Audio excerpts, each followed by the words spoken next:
नमस्कार विद्यार्थीगण। आज हम सी टेट के अगले टॉपिक की ओर आगे बढ़ते हैं, जिसका नाम रहेगा लैंग्वेज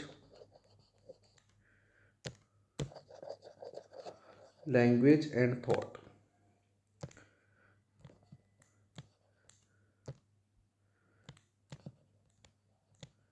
लैंग्वेज एंड थॉट,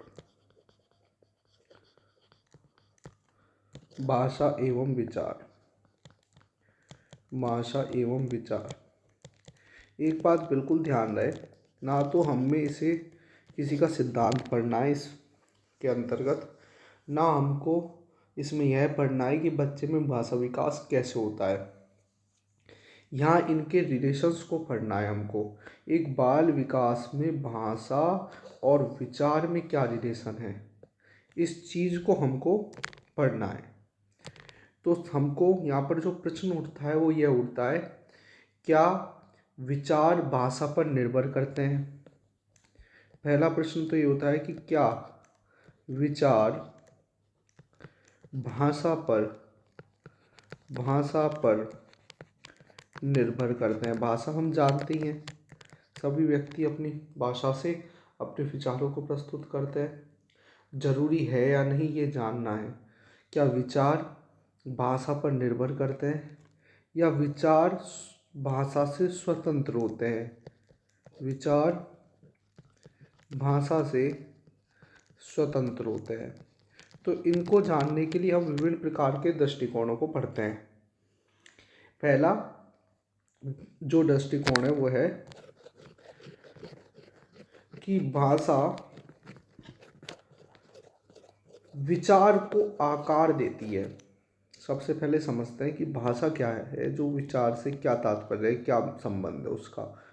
जो भाषा है वो हमारे विचार को आकार देती है।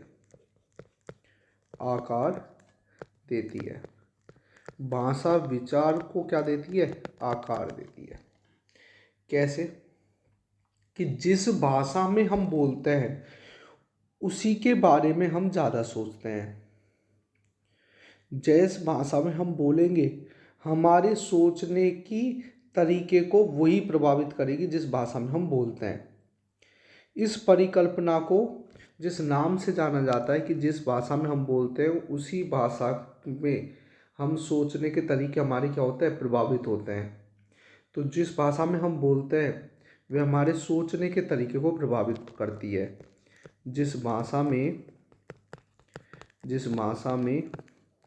हम बोलते हैं वह हमारे सोचने के तरीकों को प्रभावित करती है। सोचने के तरीके को क्या करती है? प्रभावित करती है। और इस परिकल्पना को जिस नाम से जाना जाता है उसका नाम है सॉफिर-वॉर्फ हाइपोथेसिस। सॉफिर-वॉर्फ हाइपोथेसिस कहते हैं कि जिन्होंने एक परिकल्पना है कि जिस भाषा में हम बोलते हैं वह हमारे सोचने को तरीके को क्या करती है? प्रभावित करती है। यह मान के चलिए कि इसका सीधा सीधा उदाहरण लिए कि किसी भाषा में रंगों की पहचान के लिए सीमित शब्द हैं, तो हम रंगों में विभेदीकरण क्या कर पाएंगे? कम कर पाएंगे। जैसे किसी भाषा में गहरा और हल्का ही प्रयोग में लिया जाता है कि ये रंग गहरा है, ये हल्का है, परंतु किसी भाषा में बहुत डीपली शब्दों का प्रयोग लिया जाता है। नीला, नीले में भी हल्का नीला, आसमानी नीला। तो जितना ज़्यादा जैसी भाषा होगी उतना ही ज़्यादा हमारा क्या पाएंगे? सोच पाएंगे। तो यहाँ पर हमने रंग का उदाहरण ले लिया कि यदि किसी भाषा में रंगों के लिए सीमित शब्द है तो उस भाषा के बोलने वाले लोग उन रंगों के बीच कम अंतर देख पाएंगे, और अगर ज़्यादा शब्द हैं तो ज़्यादा अंतर देख पाएंगे। तो प्रभावित कर रही है, विचारों को प्रभावित कर रही है। तो भाषा विचार को आकार देती है कि जैसे जैसे अच्छे शब्द होंगे भाषा में तो विचार भी कितने जाएंगे, अच्छे होते जाएंगे। ये पहला दृष्टिकोण रहा। अब हम चलते हैं आगे दूसरे दृष्टिकोण की ओर।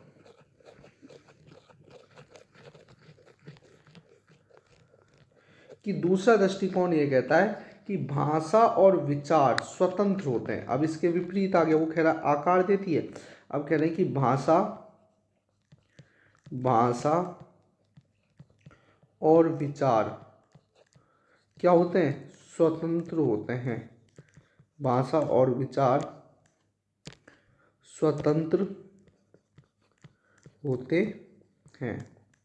इसको समझे कि विचार और भाषा स्वतंत्र रूप से कार्य करते हैं। ये यहाँ पर ये कह रहे हैं कि लोग पहले सोचते हैं, उनका कहना यहाँ पर है कि पहले लोग सोचते हैं, फिर जो सोचते हैं उन विचारों को भाषा में व्यक्त करते हैं। सोचते हैं और फिर विचारों को भाषा में व्यक्त करते हैं, भाषा में व्यक्त करते हैं। तो यह कार्य स्वतंत्र रूप से, इसका सीधा सीधा उदाहरण है, जो लोग बोल नहीं पाते हैं वह भी कुछ हद तक सोच सकते हैं। जो लोग बोल नहीं पाते, उदाहरण के लिए जो बोल नहीं पाते हैं, स्पीच नहीं कर पाते हैं, वह लोग भी कुछ हद तक सोच सकते हैं और विचारों को भी बना सकते हैं।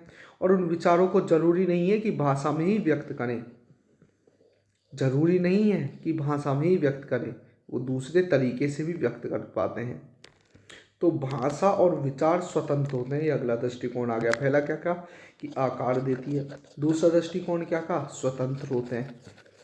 अभी हम अलग अलग दृष्टिकोण को देखेंगे, फिर इसके बाद इसका निष्कर्ष निकालेंगे।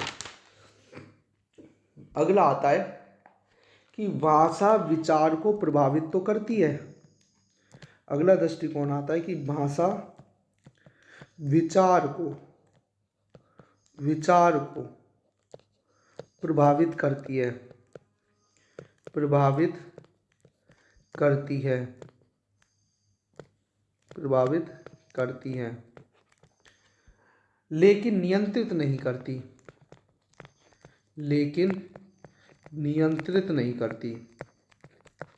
नियंत्रित नहीं करती।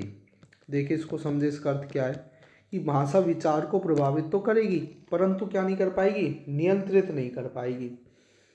कि भाषा हमारे विचार को प्रभावित करती है लेकिन पूरी तरह से नियंत्रित नहीं करती। हम अपने विचारों को व्यक्त करने के लिए भाषा का उपयोग करते हैं, लेकिन हम भाषा के परे जाकर भी क्या करने लगते हैं, सोचने लगते हैं।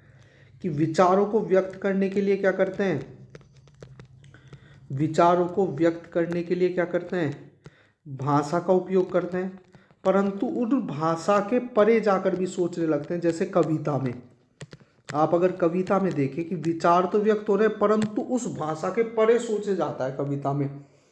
जैसे कोई कविता है जिसमें छोटे छोटे शब्दों से कविता बनाई है, पर कुछ उस शब्द से बहुत सादा सोच विकसित हो रही है, उस भाषा के परे सोचे जा रहा है। जैसे संगीत, कभी कभी भाषा की सीमा के क्या हो जाते हैं, परे हो जाते हैं। तो भाषा विचार को प्रभावित तो करती है लेकिन नियंत्रित नहीं कर पाती, विचारों को नियंत्रित नहीं करती। तो हमने यह समझा अभी तक कि भाषा विचार को आकार देती है, कहीं कहीं भाषा विचार स्वतंत्र रहते हैं, कहीं कहीं भाषा विचार को प्रभावित करती है परंतु नियंत्रित नहीं कर पाती। लास्ट जो चीज आता है कि इसका जो लास्ट दृष्टिकोण है अभी चल रहा है, जिसे कहा जाता है विकासवादी दृष्टिकोण। विकासवादी दृष्टिकोण को देखें तो उसमें जो वाइगोत्स्की ने कहा कि बच्चे बिना भाषा के सोचते हैं। शुरू में बच्चे बिना भाषा के सोचते हैं, बिना भाषा के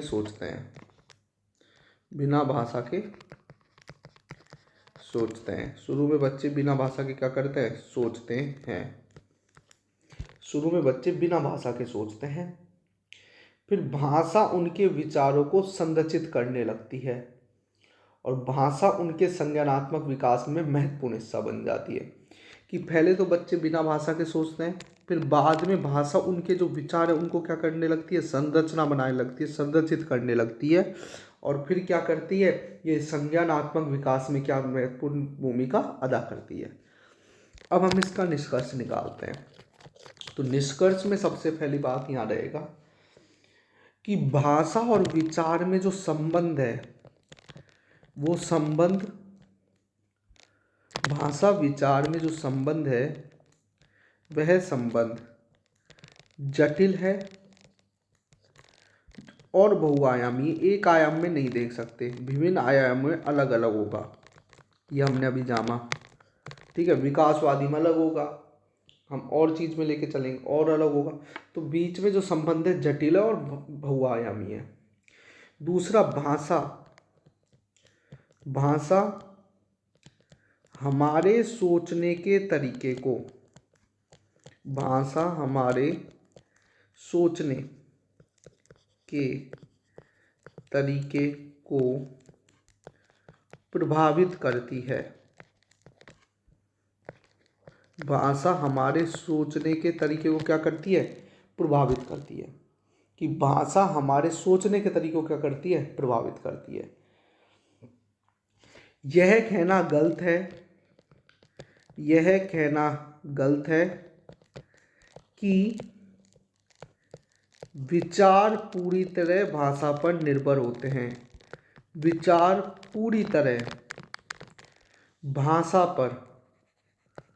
भाषा पर निर्भर होते हैं, निर्भर होते हैं। कि यह कहना भी गलत होगा कि जो हमारे विचार होते हैं वे पूरी तरह किस पर निर्भर होते हैं, भाषा पर निर्भर होते हैं। इसके बाद जो अगला पॉइंट आता है इसमें निष्कर्ष के तौर पर, दोनों एक दूसरे के पूरक है, अपोजिट है। दोनों एक दूसरे के क्या है, पूरक है, एक साथ नहीं हो सकते, ठीक है। जब भाषा विचार, ठीक है ना, एक दूसरे के पूरक हैं और संज्ञानात्मक प्रक्रिया में महत्वपूर्ण भूमिका निभाते हैं। कॉग्निटिव डेवलपमेंट में, संज्ञानात्मक प्रक्रिया में महत्वपूर्ण भूमिका निभाते हैं, महत्वपूर्ण भूमिका निभाते हैं। और संज्ञानात्मक प्रक्रिया में क्या करते हैं, महत्वपूर्ण भूमिका निभाते हैं। अगला आता है कि भाषा केवल संवाद का माध्यम नहीं है। हम कहें कि भाषा सिर्फ किसका माध्यम है, संवाद या संप्रेषण का। भाषा संवाद का ही माध्यम नहीं है, केवल लिख लेना चाहे, माध्यम नहीं है। भाषा केवल संवाद का माध्यम नहीं है। और शिक्षक को समझना इसलिए आवश्यक है कि क्योंकि यह बच्चे की सोचने की शक्ति को बढ़ाता है। शिक्षक क्यों समझे, क्योंकि भाषा बच्चे की सोचने की शक्ति बढ़ाती है, शक्ति बढ़ाती है, ठीक है। ये हमारा टॉपिक हो गया कंप्लीट। धन्यवाद।